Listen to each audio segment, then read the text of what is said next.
l'avenir des sciences humaines en Afrique.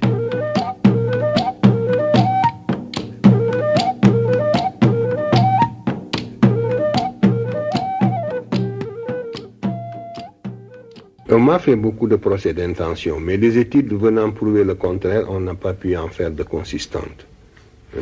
Jusqu'à maintenant? Non, jusqu'à maintenant, si vous en connaissez, dites-le moi.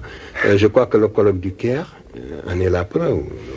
Comme je l'ai dit hier, c'est moi-même qui avais demandé la tenue de ce colloque, parce que j'étais beaucoup gêné lorsqu'il s'est agi d'écrire l'histoire générale de l'Afrique. Je savais qu'on continuerait à faire des procès d'intention et à dire que nous soutenons des thèses qui ne sont pas tout à fait démontrées. Et j'ai pris les devants en disant que pour utiliser ces thèses dans l'histoire qu'on va écrire, je voudrais qu'on les discute au préalable avec le monde, la communauté scientifique internationale. Et que la communauté scientifique internationale accepte d'en éprouver la consistance. Ce qui a été fait, et vous connaissez la suite. 28 ans après, d'ailleurs, bon, ça n'a pas changé, puisque...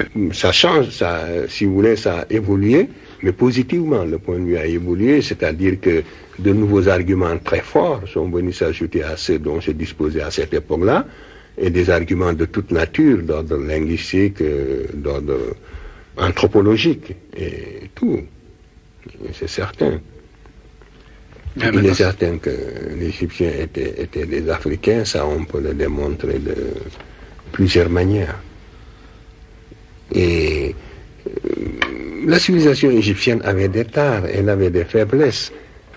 Je crois qu'il faut qu'on évite de... Je n'ai pas cherché à déifier l'Égypte, j'ai cherché seulement à connaître le patrimoine culturel de l'Afrique pour que les Africains puissent bâtir un corps de sciences humaines. Imaginez un peu l'Occident coupé du passé gréco-latin. J'ai défié n'importe quel Européen de bâtir un corps de sciences humaines. Il ne le pourrait pas. Si l'Europe a pu bâtir un corps de sciences humaines, c'est parce qu'il y a ce va-et-vient constant vers le passé gréco-latin. Donc, l'Afrique coupée de son vrai passé, l'Afrique coupée de ses véritables antiquités, ne pourrait pas bâtir un corps de sciences humaines parce qu'il lui manquerait ce référentiel culturel, sans quoi il est impossible de bâtir un corps de sciences humaines. Alors, c'est le seul intérêt culturel que cela présente. Vous voyez, nous pouvons faire de la diachronie parce que nous avons pu de cette manière introduire la dimension historique. Donc, nous pouvons remonter dans le temps et voir quelles sont les formes antérieures qui existaient avant les formes linguistiques actuelles. Tant qu'on s'était condamné à rester dans le présent, on pouvait faire tout simplement de la linguistique structurale, une coupe transversale dans le temps, mais on ne pouvait pas faire cette remontée dans le temps pour analyser les formes anciennes qui ont disparu. Voilà le seul intérêt scientifique, enfin un des intérêts scientifiques que présentent ces travaux. Cela est vrai aussi dans le domaine des institutions sociales, c'est vrai pour tout ce qui est la connaissance de soi. Je crois que c'est de cette manière que l'on peut être en possession de son véritable patrimoine culturel et qu'on peut, dans la plénitude, aller vers les autres et leur apporter ce qu'on a à leur apporter.